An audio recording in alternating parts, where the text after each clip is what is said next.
Bonjour et bienvenue dans cette nouvelle émission Les architectes de l'ancien monde, émission produite et réalisée par News Workwell, une chaîne d'Agora Media. Alors avec nous Patrice Pouillard qui est réalisateur et producteur de bâtisseurs de l'ancien monde, BAM.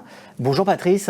Bonjour Michael. Bon, ça va bien? Ça va bien, merci. Bon, tu vas nous expliquer tout à l'heure ton dernier séjour en Inde et plus précisément sur ton retour à Barabar. Alors donc dans cette seconde émission, Architecte de l'ancien monde, retour sur Barabar, tu reviens d'Inde et plus précisément du site de Barabar. On a hâte de savoir ce qui s'en est passé. Alors, c'est un retour sur Barabar en préparation du film, bien sûr. Du documentaire que tu vas réaliser. Donc tu vas retourner bien sûr là-bas, mais c'était on va dire un petit intermédiaire pour apporter plus de technologie et un peu plus d'informations pour la préparation de ce film. Un petit intermédiaire, ça a été un grand périple parce qu'on est allé voir d'autres sites aussi qui sont importants pour montrer ce que les Indiens savent faire. Et puis parce qu'on a fait beaucoup d'expériences. On est allé là-bas avec un compagnon tailleur de pierre de 45 ans de métier qui suit le dossier depuis un an, que j'avais interrogé il y a un an en lui présentant les scans, qui a travaillé avec un autre compagnon sur un rapport parallèle au rapport d'analyse des scans qui a été fait à côté pour valider le précédent. Donc il a travaillé sur la géométrie et ensuite on l'a amené là-bas pour qu'il les voie de ses yeux et ça a été un choc pour lui. Alors, ce qu'on va faire tout de suite, Patrice, c'est on va voir la première vidéo de résumé, et puis on va par cette vidéo échanger ensemble et avoir quelques surprises.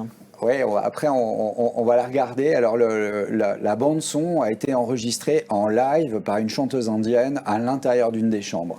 Et puis ensuite on verra pourquoi il y a ces images à l'intérieur. Alors c'est parti.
Alors voilà, c'est magnifique, avec cette indienne, on le rappelle, hein, qui fait ses chants.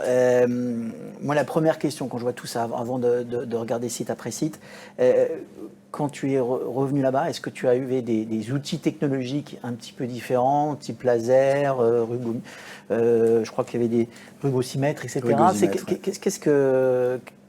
Est-ce que c'était le cas et qu'est-ce que ça a vraiment apporté? Est-ce qu'il y a eu des surprises par rapport à ça, bien sûr sur le site de Barabar?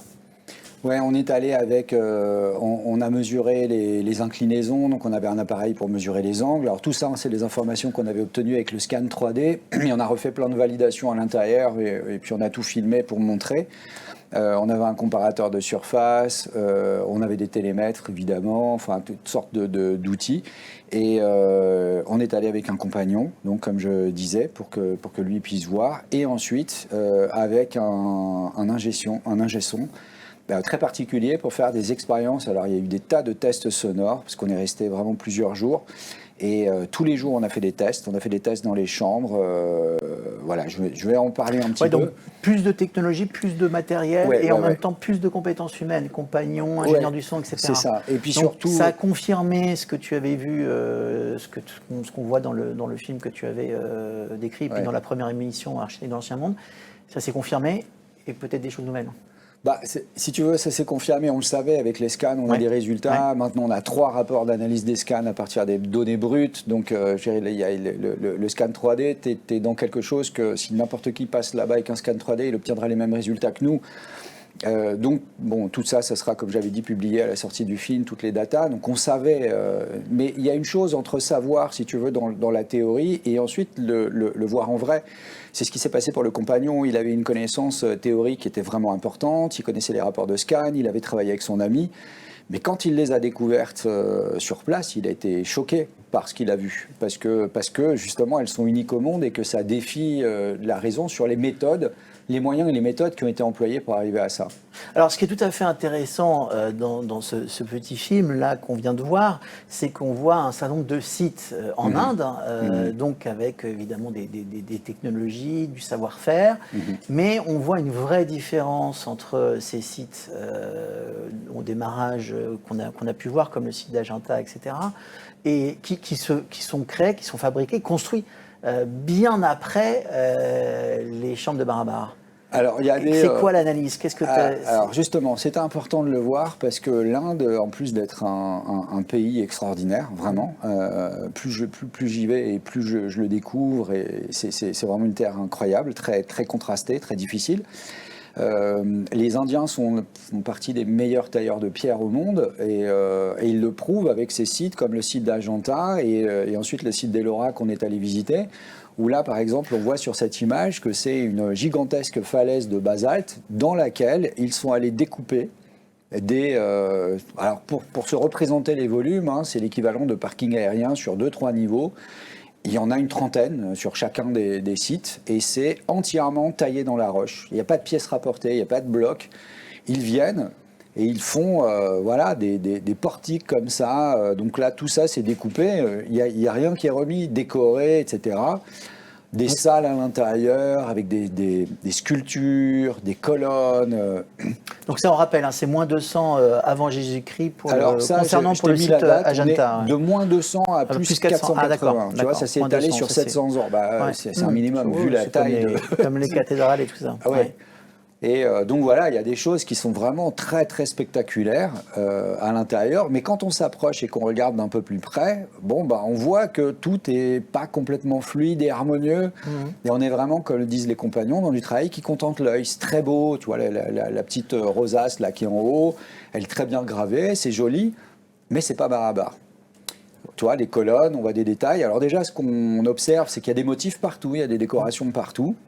Là encore, c'était ensuite recouvert d'un enduit, puis il y avait des couleurs, donc ça devait être vraiment sublime quand ça venait d'être terminé. Tu vois, des salles gigantesques. Là maintenant, on va sur le site d'Ellora. Ellora, c'est la même chose. Alors ça, c'est un temple. Alors, le site d'Ellora, c'est la même chose, mais c'est encore plus loin dans le temps. Là. Alors là, on est... non, en fait, on est de 500 à 1200. On est après. Okay, le précédent, c'était 200 à 500. Là, c'est 500 à 1200. Donc, on a si tu veux, de 200 à 1200, de moins 200 à 1200. Donc on a 1000 ans de construction, de taille, etc., qui représentent des quantités considérables, puisque ça, c'est par exemple un temple qui a été entièrement sorti de la roche en une seule fois, qui fait, selon Wikipédia, 2 fois la taille du Parthénon.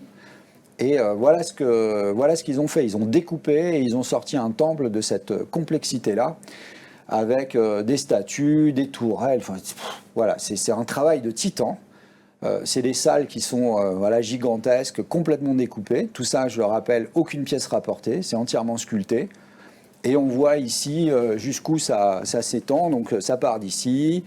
On a là notre temple central de Kela Sanata. Et on continue jusqu'à l'autre côté. Et il y a une trentaine, 34 je crois pour celui-là, ou c'est 34 pour le précédent et 29. Donc on devait aller voir ça. On le connaissait, c'était important pour nous. La distance de là à là, c'est quoi? C'est à peu près on est sur 20 kilomètres. Ouais, 1 kilomètre et quelques, je crois. Je ne vais pas dire de bêtises. Enfin, tout ça, les gens le verront, mais c'est spectaculaire. Donc, ça, c'est un travail sensationnel, spectaculaire. C'est un travail de titan. C'est très, très beau.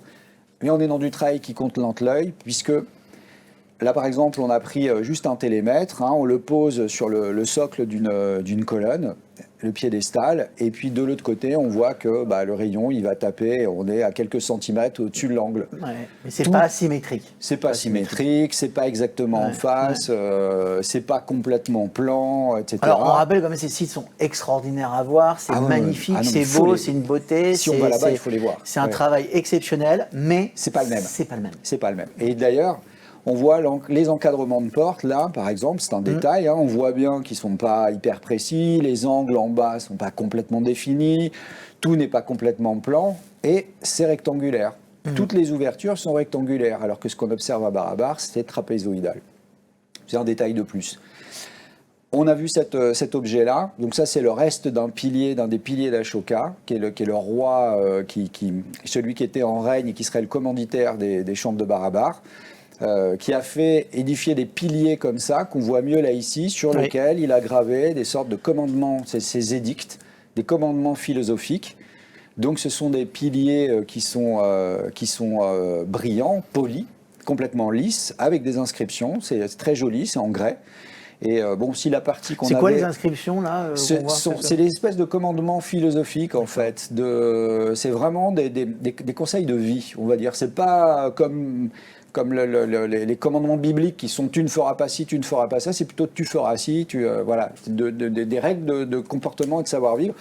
Parce qu'en fait, ce roi... Des conseils, quoi, presque, non? Des conseils, ouais. Parce que ce roi a été, au début de sa carrière, c'était un sanguinaire. Il est allé jusqu'à la guerre du Kalinga, qui aurait, selon l'histoire, fait 100 000 morts et 150 000 déportés.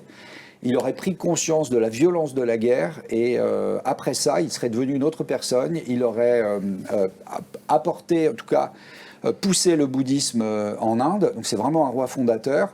Et surtout, il aurait, à ce moment-là, donc il faut toujours mettre entre guillemets, mais selon les historiens, il aurait quasiment dissous son armée et il aurait focalisé tout son effort sur le bien-être de sa population. Ça aurait duré le temps de son règne, puisqu'après c'est son petit-fils qui va, et puis il va y avoir des rivalités entre les bouddhistes et les Ajantas. Enfin, on parlera de tout ça dans le film.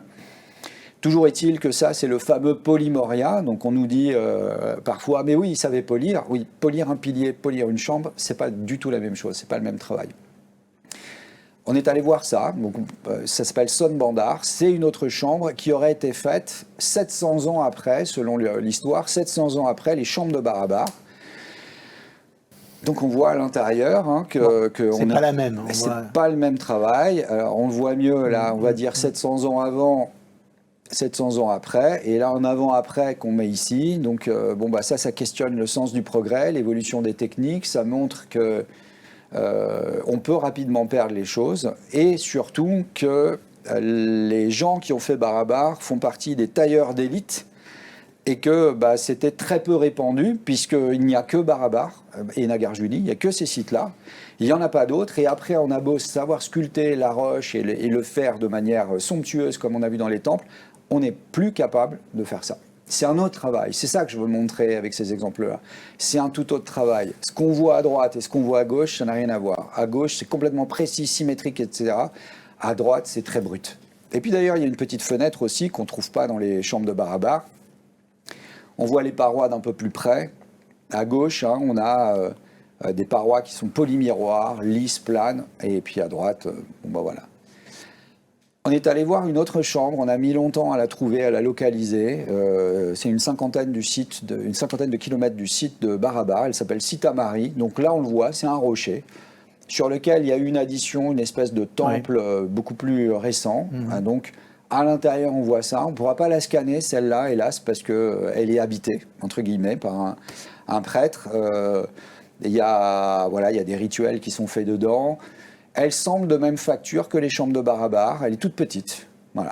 Donc on est allé la voir. Maintenant on va sur le site de Bar.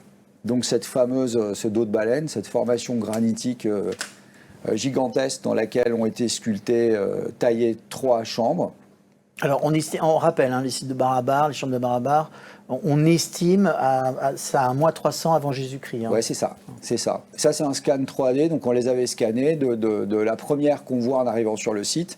Karen Chopard, donc là on voit son scan complètement brut, hein. C'est pas de la 3D, voilà telle qu'elle est. On avait besoin aussi de retourner parce que c'est très difficile de les filmer et il y en a qui paraissent en fonction de l'incidence de la lumière, la quantité d'éclairage, etc. Ça peut paraître à certains moments pas aussi brillant que ça l'est en vrai. Je te coupe une seconde, c'est que là on a vu au film et avec tes explications une multitude de sites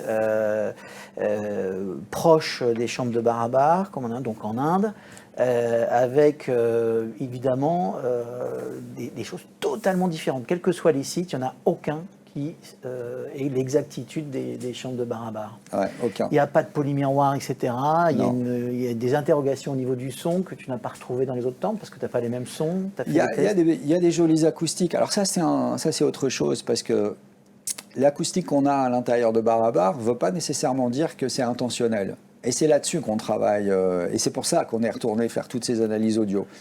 Parce que tu fais n'importe quelle forme à l'intérieur d'un volume de granit et tu vas avoir des effets acoustiques. Oui. Tu vas avoir de l'écho. Je montrerai tout à l'heure une petite vidéo où je fais les notes à l'extérieur et à l'intérieur.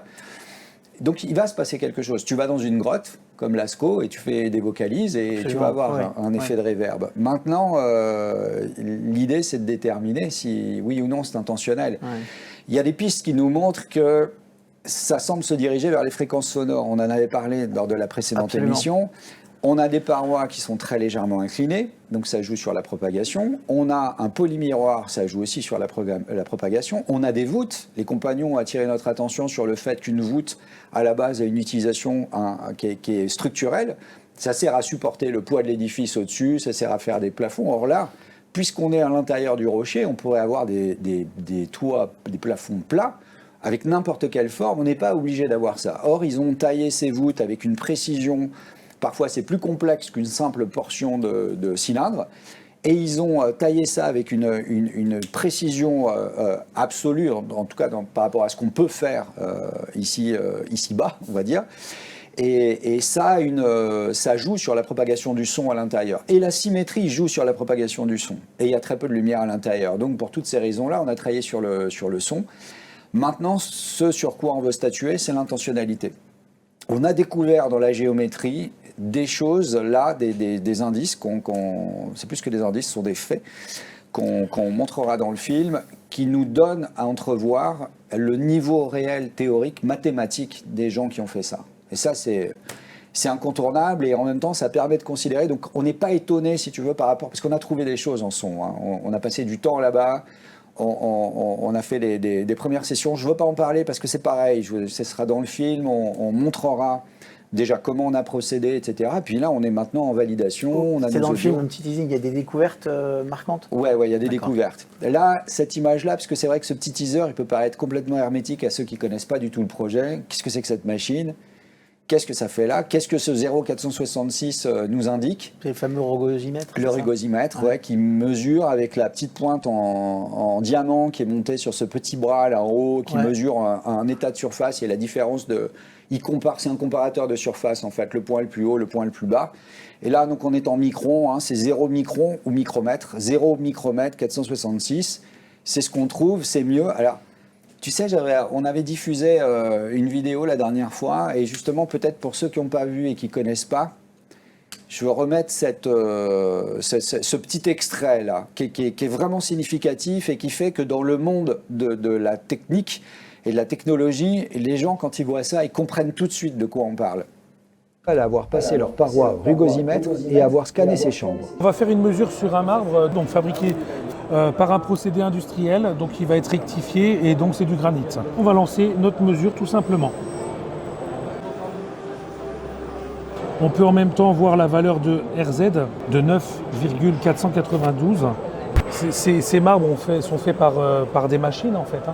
Et on s'aperçoit que sur des grottes en verticale, faites à la main, avec des valeurs, on va dire, de RZ 9 fois moins imposantes, c'est plutôt incroyable quand même. Ouais. Ah ouais, Donc là, on est encore mieux. Ouais, c'est-à-dire qu'on a 0,466. C'est quasiment 20 fois, quoi. Ouais, 20 fois moins, quoi. C'est ça. Alors, on ne fait pas un concours de rugosité. Et qu'est-ce que ça dit? Ça dit qu'aujourd'hui, dans l'industrie, pour des gens comme ces gens qui fabriquent les rugosimètres, une plaque de granit polyindustriellement à 9 micromètres d'écart, ça suffit. Okay, c'est pour montrer que le soin qu'on a accordé à ces parois, et surtout comme il le dit, à un moment ça a l'air de rien, mais il dit en vertical, parce que c'est pas pareil de polir quelque chose qui est à l'horizontale dans le sens de la gravité. Bien sûr, ce que tu disais la dernière fois. Et de polir bon, en moi, vertical. le néophyte que je suis, et je n'ai pas toutes tes connaissances, je suis pas un scientifique, etc. Mais dans ces chiffres-là, qui sont extrêmement précis, faits par du matériel de haute technologie, moi, évidemment, c'est une révolution dans ma tête. Je me dis, mais qu'est-ce qui s'est passé? Qu'est-ce qui se passe? C'est-à-dire, moi, quand j'entends ça, c'est que même les procédés industriels d'aujourd'hui ne seraient pas capables de faire ça. Ils pourraient le faire. Ils sont capables, mais on n'en a pas besoin. Mais on n'en a pas besoin. On est capable, on pourrait faire, à mon avis, on pourrait faire à zéro. Tu vois, tu as des polissages de lentilles. Mais ça n'a pas d'intérêt. Ça n'a pas d'intérêt. Voilà. C'est juste ce que je veux montrer, c'est le soin. Tu vois, on va plus loin que ce qu'on utilise. Enfin, c'est quand même avec des outils industriels qu'on fait ça, des outils laser et tout ça. Là, à l'époque, ils n'ont pas. On sait ça qu'ils n'ont pas, a priori. A priori, ça pose question d'attendre un autre à 0,517. Et on est mais dans... les questions, tu te les poses. C'est quoi, mais c'est quoi alors? Tu as des idées, tu as des tendances? La question des outils, pour l'instant, alors on a bien avancé. Et c'est pour ça que c'était vraiment important pour nous de venir avec le compagnon qui a 45 ans de taille de pierre. Donc le type sait de quoi il parle, il connaît bien le granit et tout. Donc il voit des choses que nous, on n'a pas l'habitude de voir. On a traqué tous les défauts. Et on a vu ce que les compagnons appellent des flashs, c'est-à-dire des légers négatifs d'enfoncement, même pas un demi-millimètre, qui sont absorbés dans l'abrasage, dans le polissage. Donc ça montre que finalement, on a un poli très très précis, mais en même temps, de l'autre côté, on tolère ces petites erreurs. Donc on voit bien, et c'est ce que je répète depuis le début, que c'est fait à la main, même si ça peut surprendre. On dirait, mais pourquoi ça pourrait être fait avec autre chose qu'à la main? C'était il y a 2300 ans. Nous, on est ouvert, ça peut être toutes sortes d'outils. On voit la main de l'homme, pas de souci, mais la main de l'homme avec une précision industrielle. Et donc, ce qui renforce encore plus le caractère précieux de ces chambres, qui sont décorées. Je rappelle, il y a zéro décoration à l'intérieur, il n'y a pas de statue, il n'y a rien du tout. Elles sont symétriques, elles ont des caractéristiques d'objets techniques et non pas d'œuvres d'art. Donc ça interpelle encore plus à quoi ça sert et pourquoi ces gens-là se sont embarqués, un petit groupe d'individus, un jour s'est embarqué dans un chantier comme celui-là, complètement dingue, à réaliser 5 objets hallucinants, autant dans leur conception que dans leur réalisation, sans aucune explication. On avait déjà parlé de ça à la première émission, mais je vais reposer la question dans cette seconde émission. Est-ce que tu as connaissance d'autres sites comme ceux-ci, comme Barabar, dans le monde? Non. Jusqu'à aujourd'hui, ça n'a pas été reproduit. Ça n'a pas été fait ni avant ni après. C'est ce qui pose problème parce que justement, pour les compagnons, c'est une maîtrise hors pair. Donc forcément, cette maîtrise, elle s'acquiert en travaillant et en travaillant quelque part. Donc où sont les essais, les traces de travail? On a l'impression que c'est un savoir importé en Inde. Ça vient peut-être d'un autre endroit de l'Inde qu'on n'a pas encore découvert. Enfin maintenant, peut-être que les gens vont chercher activement. Si c'est très ancien, c'est peut-être aussi sous la terre, recouvert de terre, c'est peut-être sous les mers, on en a parlé dans la précédente émission. Et écoute, je vais continuer. Voilà ici le scan 3D de la deuxième chambre qu'on voit sur le site de Barabar. Parce que tout ça, si tu veux, les images parlent plus que mes mots. Là, les gens ont sorti cette forme-là, qui serait, selon l'histoire, la première à avoir été faite. Donc on décide, alors déjà dans la conception, on expliquera à quel point cette forme est complexe, c'est beaucoup plus que ce qu'elle donne à voir. On décide de faire ça, puis surtout on y arrive du premier coup. On ne peut pas penser ça. C'est des gens qui maîtrisent, c'est des gens qui savent dessiner, qui connaissent la géométrie, et pas que la géométrie aussi. C'est ce qui fait référence à ce que j'ai dit tout à l'heure sur leur niveau technique, leur niveau théorique, et qui sont capables de le réaliser aussi derrière, et qui vont plus jamais le faire ensuite. Donc ça devrait interroger aussi. Et c'est important. C'est là qu'on devrait se dire qu'est-ce qui était derrière. Le truc, c'est qu'on se dit, qu'est-ce qu'on pourrait apprendre de l'Inde ancienne d'il y a 2300 ans qui pourrait nous servir à nous aujourd'hui, qui avons les nanotechnologies, qui envoyons des satellites dans l'espace, l'intelligence artificielle. Qu'est-ce qu'on peut apprendre? Et c'est là que ça nécessite de penser en dehors de la boîte et de penser que le sens du progrès n'est pas nécessairement linéaire et que je pense, vu les 230 000 ans d'existence d'Homo sapiens et avec notre histoire focalisée sur les 10 000 dernières années, on va dire, qui ne sont faites au passage que de guerres, de conflits, etc., qui donnent une vision de l'humanité qui est assez terrible, je pense qu'on a beaucoup de choses à découvrir. Et qu'il faut rappeler que le miracle de la civilisation, de l'industrialisation, c'est 200 ans. Les machines à vapeur, à aujourd'hui, c'est une toute petite échelle de temps. Et penser qu'en 220 000 ans, l'être humain n'aurait pas été capable de penser à la roue, de penser à d'autres choses, les machines à vapeur avec le feu, etc., moi, j'y crois pas trop, en fait. Alors après, j'ai rien à mettre là. On n'a pas sorti une machine il y a 50 000 ans qui montre. Mais de plus en plus, on va, parce que là, la question du comment se pose, bien évidemment. Mais la question la plus importante, pour moi, c'est la question du pourquoi. Pourquoi on déploie autant de mais il y a comment d'efforts. et pourquoi. Comment et pourquoi. Oui. Alors Soudama. Et là, voilà, Soudama, on l'a filmé justement parce que... Donc Soudama qui se trouve toujours sur le site de Barabar. Voilà, c'est celle qu'on a vue là pour bien montrer que c'est polymiroir partout. Et là, vous voyez, on voit sur la petite image, là, ici, des espèces de vaguelettes. Oui. Alors très accentuées, quand tu passes la main, tu sens quasiment rien. Il faut vraiment une main experte, si tu veux, pour sentir des choses. Ça, ce sont ce que les compagnons appellent des spectres. C'est-à-dire que le granit imprime la manière dont il a été travaillé. Et quand tu polis, après, ça reste derrière. C'est comme une cicatrice, en fait. Et ces spectres, en fonction de la lumière, ils vont nous permettre de nous éclairer, je pense. Là, les compagnons ont travaillé tout l'été dessus. Donc, je ne sais pas si ça figurera dans le film Barabar. Ça permettra d'ouvrir peut-être un autre film sur vraiment le comment. Ils vont travailler pour essayer de déterminer des méthodes, comment ils s'y prendraient, le type d'outils, etc. Là, voilà, c'est un autre angle qui montre encore le côté lisse, la jonction des différents plans. Donc ça, c'est réalisé pour les compagnons avec une main de maître. Voilà dans quoi ils travaillent. Alors, la matière première, c'est un chaos granitite, c'est des rochers énormes. Alors qui là, sont on est sur sortis de le terre. site de Nagarjuni, donc qui se trouve qui est 1,5 km. C'est ça, voilà. C'est pas dans les. C'est un petit peu plus loin que les chambres de Barabar. Là, on a des rochers énormes. Et ici, la porte. Voilà, je ne sais pas si on voit là. La porte qui est toute petite. Qui est toute petite, la porte donc, c'est quoi la hauteur là? Ça fait bien 100 mètres, non? Peut-être pas? Non, peut-être pas celle-là. La hauteur de la porte, c'est 1,83 m. Donc, c'est vrai que je n'ai pas fait le calcul. Tu dois être une quinzaine de mètres, peut-être. On te dit plus que ça, là. Plus que ça. On ne se rend pas bien compte, là. Alors, et là, sur ce site, donc il y a plusieurs autres chambres aussi. Alors, la première, c'est celle-là, c'est Gopika. Donc le scan 3D nous montre sa forme. C'est des formes assez contemporaines, c'est ça qui est étonnant. C'est très épuré. J'aime bien ces designs-là, un peu austères, mais ce qui est très étrange aussi sur ces chambres-là, c'est qu'il n'y avait véritablement qu'une entrée. Une seule entrée. Il y a une seule entrée. Et pas posée n'importe où. À chaque fois, elle est justifiée géométriquement. Là, on voit le compagnon qui est au fond. On voit aussi, ça c'est important, ces irrégularités là ici. Voilà. On les voit très accentuées par la lumière, mais qui sont là. C'est pas la perfection absolue. Il faut pas. Ça, ces petits défauts-là, depuis le début, nous parlent et vont nous parler encore plus. C'est marrant parce que quand on regarde là, on n'est pas sur place, mais là sur cette photo, on a presque l'impression de métal. C'est ça. C'est ça qui est incroyable. Évidemment, c'est pas du métal. Non, c'est du granit.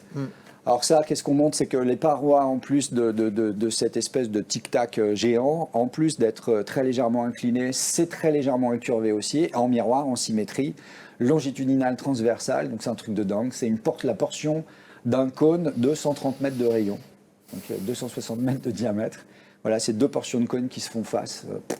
comment, pourquoi. La voûte est composée de 3 portions d'ogive. Ce ne sont pas des portions de cylindre, cette fois ce sont des portions d'ogive, et dont le centre, en fait, se trouve à 50 cm en dessous du sol. Enfin, moi, ça me fait rire parce que ça fait un moment que je suis dedans et donc je me rends compte, plus on avance et plus on se rend compte des spécificités de ces chambres qui sont muettes en apparence parce qu'il n'y a aucune inscription, en tout cas inscription intéressante sur qui les a, à quoi, comment elles ont été faites ou qui nous éclairait là-dessus. Il n'y a aucune inscription, il n'y a rien du tout, mais en fait, elles sont très bavardes quand tu commences à regarder leurs dimensions et... Bon, là, on a un rigosimètre qui est un peu moins bon. C'est vrai qu'on devient exigeant. Enfin, on est quand même à 1 micron d'écart. Pourquoi? Parce que, on le voit ici. Hein. Tu vois, c'est abîmé. Elles ont plusieurs millénaires. Elles ont moins de 2 millénaires. Elles pourraient être plus anciennes. On en parlera, on évoquera ça aussi. Donc, elles ont été abîmées par le temps, par des dégradations humaines. Il y a eu du passage à l'intérieur. Après... Là, c'est la Vapillaka, donc pour voir la forme, elle est relativement simple, on va dire. Tu te souviens, on en avait parlé en détail, parce que les inclinaisons des petites parois et les inclinaisons des grandes parois ne sont pas les mêmes. Les petites parois, elles sont à 89 degrés, donc j'aime autant te dire que faire une paroi inclinée à 89 degrés en tenant ton angle, on a fait plein de mesures sur place qu'on a filmé aussi pareil pour montrer, c'est complètement dingue. La voilà, c'est la plus ensoleillée, celle-là, la mieux exposée. Donc là, on la voit bien. Et évidemment, dans l'autre sens, on a un beau contre-jour. Là, c'est intéressant pour ça, là. Ces vaguelettes encore, dans les voûtes. Il y a des pistes qu'on est en train de suivre pour savoir ce qui pourrait, quelle technique il faudrait employer pour que ça laisse ce genre de traces. Et puis la dernière, là, qui devient ma préférée avec le temps, parce qu'elle est toute petite, elle est toute simple, et en fait, elle est hyper complexe. Sa voûte est composée de plusieurs portions, non pas de sphères, mais d'ogives mêlées avec des sphères, et tout ça très harmonieusement, avec ici, donc l'aspect métallique que tu décrivais, et avec ici, là, une zone de jonction, alors un spectre encore. Le granit a gardé l'empreinte, même si quand tu passes ta main, pareil, c'est lisse, a gardé l'empreinte de l'endroit de raccordement de ces différents volumes. Ce qui ne surprenait pas du tout le compagnon, parce qu'il dit c'est tellement complexe ce qui a été fait. Qu'est-ce qu'on voit dans le mur du fond, là? C'est un peu jaunâtre. Des inscriptions qui ont été faites il y a l'année dernière, parce qu'elles n'étaient pas en 2020, quand on y est allé, elles n'y étaient pas. Il y a des gens qui viennent faire des rituels encore dedans. On n'est pas sûr qu'ils soient en ligne directe avec ceux qui ont fait ça. Et voilà notre compagnon qui traque tous les défauts. On a à l'intérieur beaucoup, on en voit sur d'autres, des inclusions comme ça, de roches très très dures, noires, là, qui est polie comme le reste. Et là, si tu veux, j'ai cette petite vidéo justement pour, juste à titre d'illustration, parce que c'est maintenant vraiment, véritablement que l'analyse audio va commencer. Et on avait besoin de définir pas mal de choses. Et ce qu'on a fait dans cette mission, on est super content pour ça. C'est une chose toute simple. Je vais faire 3 notes là ici à l'extérieur que je vais aller refaire dans le dôme de Sudama pour que vous puissiez avoir une petite idée du son et pourquoi on a choisi la piste sonore entre autres.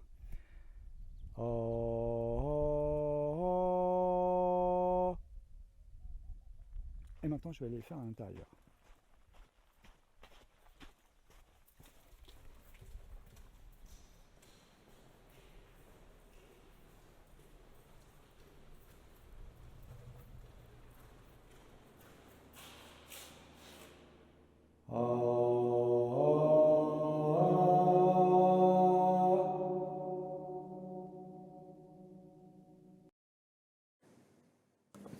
Alors voilà, ça résonne. Mais la question, c'est comment ça résonne. Et c'est là que ça devient vraiment intéressant. C'est une résonance très, très particulière. Alors moi, par contre, je vois pas la différence quelque part là entre une cathédrale, on va dire. Voilà. Ouais. Pardon, hein, mais bien sûr, et donc bien sûr. Toi, tu dis que quand tu es là-bas, il y a une résonance particulière et les outils technologiques le montrent aussi. Ouais. On est déjà dans une cathédrale, tu es dans un très grand volume. Et là, on est dans des tout petits volumes qui ont des résonances de cathédrale. Donc c'est déjà pas mal. mais surtout c'est la manière dont se comporte le son à l'intérieur quand tu passes sur les fréquences de résonance. Donc il y a des fréquences fondamentales qui sont des fréquences qui, on va le voir dans la toute petite vidéo qui vient derrière, tu vas faire des variations, des choses. Et à un moment, tu vas attraper une note, donc il y a une fréquence, tu vas attraper une note qui va créer tout de suite, tu sens qu'il y a une amplification du son, tu sens que d'un seul coup, c'est comme si le son se déployait. Et ensuite, il y a un phénomène qui se passe, c'est que ça génère des harmoniques, et ça génère des harmoniques particulières. C'est tout ça qu'on va vraiment, vraiment étudier en détail, mais c'est comme s'il y avait un spectre qui décompose ta voix. Alors maintenant, on va être sérieux, hein, c'est pas fait, à mon avis, pour que tu puisses venir à l'intérieur chanter, puis ça décompose ta voix et t'entends ta voix comme tu l'avais pas entendue. Ouais, je pense que ça a une autre utilisation. Pour l'instant, c'est vraiment les balbutiements, on n'en sait rien. Ce qui nous conforte là-dedans, c'est que, je te dis, plus on avance et plus ça répond. On voit que c'est des étapes qu'on franchit les unes derrière les autres. Et surtout que ça représente une telle quantité de travail que ça a forcément un but. Et qu'en l'occurrence, c'est pas fait à la gloire de quelqu'un. C'est pas quelque chose de sacré. Les petites plaques qui sont sur le site de Nagarjuna, qui dédient ces grottes et qui lèguent, parce que c'est bien dit comme ça, léguer. C'est pas dire on a fabriqué ces grottes, on a légué ces grottes aux Ajivika, qui était donc une secte qui n'était pas une secte bouddhiste, qui était une secte qui a été en rivalité avec les bouddhistes. Et on a légué ces grottes aux membres de cette secte pour qu'ils puissent s'abriter contre le mauvais temps. Et là, donc c'est ce qui est écrit dessus, et je comprends que ceux qui ont travaillé sur le dossier avant nous aient retenu ça, parce que si tu les connais pas, si tu sais pas qu'elles sont symétriques, si tu connais pas les rugosymètres, si tu t'es pas déplacé, si tu n'as pas un regard technique, c'est normal. Tu peux pas savoir ce que ça représente. Mais donc ça d'autres certainement, c'était utilisé pour autre chose. Ce que ça dit là, c'est que peut-être à cette époque, on avait déjà oublié le sens premier, parce que évidemment, quand tu vois ça avec des caractéristiques aussi techniques de ces chambres-là, des formes complexes, des volumes et tout, réalisés dans du granit super dur, et qu'on assigne ça simplement pour s'abriter du mauvais temps, on dit pas, et elles ne sont pas magnifiées, tu vois, on ne dit pas, on vous a fait les plus extraordinaires des temples pour que vous puissiez contenter vos divinités, aller méditer comme jamais vous méditerez ailleurs, etc. Non, c'est des abris, tu vois. Et si à ce moment-là, on dit ça, ou en tout cas on écrit ça sur la devanture de ces chambres, c'est très grossier en plus, hein, tu as l'impression que c'est une inscription qui a été faite en passant par un enfant. C'est qu'à ce moment-là, on avait probablement perdu la signification première. Alors, qu'est-ce qu'elle est ? Qu'est-ce qu'elle est, cette signification ? C'est le but, en tout cas, de ta prochaine expédition, donc de ton prochain film. Et en dehors de dire la réalisation, la production de ce prochain film, c'est aussi de découvrir justement le comment, le pourquoi, de donner des pistes. Et pour ça, il faut que tu sois accompagné par des scientifiques, des compagnons, un gestion, comme tu as dit. Donc et puis de passer beaucoup plus de temps. Donc à ce titre-là, c'est quand prévu le film tu avais dit, c'est novembre-décembre. Novembre-décembre. Mais je veux dire, le prochain voyage qui va permettre de faire ce film. Écoute, a priori, là, on a toutes les données qu'il nous faut, recueillies là. Peut-être qu'on aura besoin d'y retourner, mais ce n'est pas utile maintenant. Là, le prochain voyage, c'est un voyage dans les labos. Et avec les acousticiens, avec les chercheurs en acoustique, dans les fréquences sonores. Donc et là, c'est un voyage de laboratoire. Voilà. Mais c'est là que ça devient vraiment. On a analysé toutes les datas, tous les chiffres, etc. Tout ce qu'on a fait. On a passé des jours et des jours à enregistrer des choses, à faire des tests, des tests, celui qu'on va montrer pour clore cette émission, qui est peut-être un test qui pourrait paraître complètement incongru. Mais on a vraiment exploré à 360 et puis maintenant, voilà. Alors c'est pour ça que vous verrez dans les commentaires, enfin dans l'explication de cette émission de Agnews Workwell, le lien de financement participatif. Tu es suivi par beaucoup de monde, on le rappelle, et du monde entier. Et donc l'idée, c'est aussi de pouvoir t'aider et participer à cette aventure financièrement. Donc vous avez le lien, une fois de plus, lien financement participatif. Qui s'arrête dans l'explication dimanche, là. Le dimanche, le 7 mai, donc pour ceux qui voient l'émission après... C'est dimanche, le 7 mai, et après... Après, ils peuvent aller sur le site et faire un don s'ils ont envie. Ce qui est avec ce financement participatif, nous, on fonctionne de manière indépendante, avec la vocation derrière de mettre les films sur YouTube, comme on l'a fait avec BAM. Donc on est sur Prime, mais en même temps d'être sur YouTube, ça permet à un maximum de gens de voir ça. Donc le financement, là, il vient nous permettre de faire, plus on a de financement, moins déjà on passe de temps, parce qu'on est une petite structure, à aller chercher de l'argent.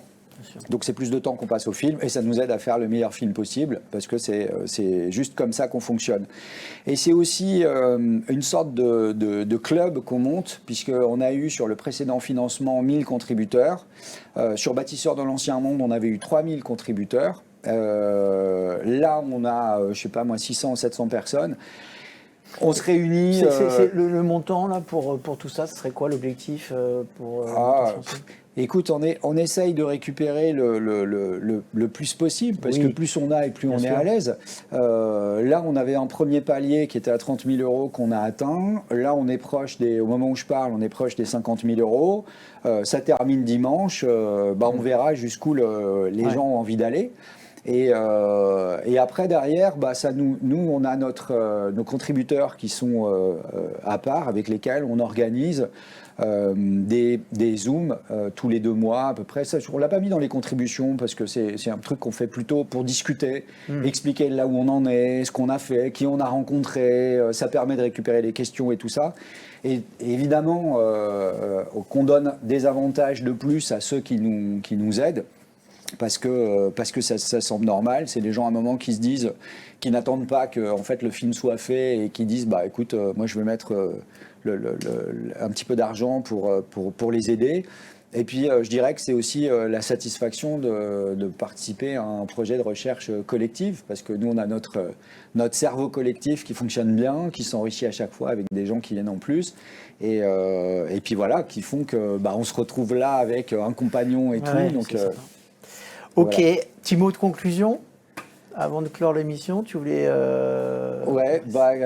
écoute, ce que j'ai à dire, c'est que j'ai suivi une intuition la première fois que j'ai mis le pied dedans. Je les ai trouvés extraordinaires, je ne savais pas pourquoi. Maintenant, je sais pourquoi. Parce que plus on avance et plus on se rend compte à quel point ces gens-là ont atteint quelque chose qui paraît simple, en apparence, et qui est en réalité extrêmement complexe, autant dans la conception que dans la réalisation. Et c'est d'une certaine manière, pour moi, la définition de l'art. Tu vois, tu le regardes et tu te dis, après tout, c'est des formes simples.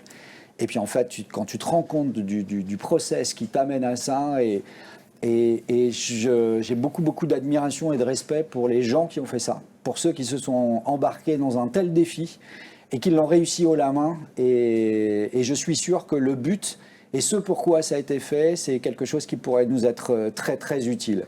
Donc voilà. Écoute. Super Patrice, merci beaucoup. Je rappelle, c'était l'émission Les Architectes de l'Ancien Monde, et puis alors avec un retour sur Barabar, zoom sur Barabar, et toute cette aventure dans laquelle la News Workwell participe, bien évidemment.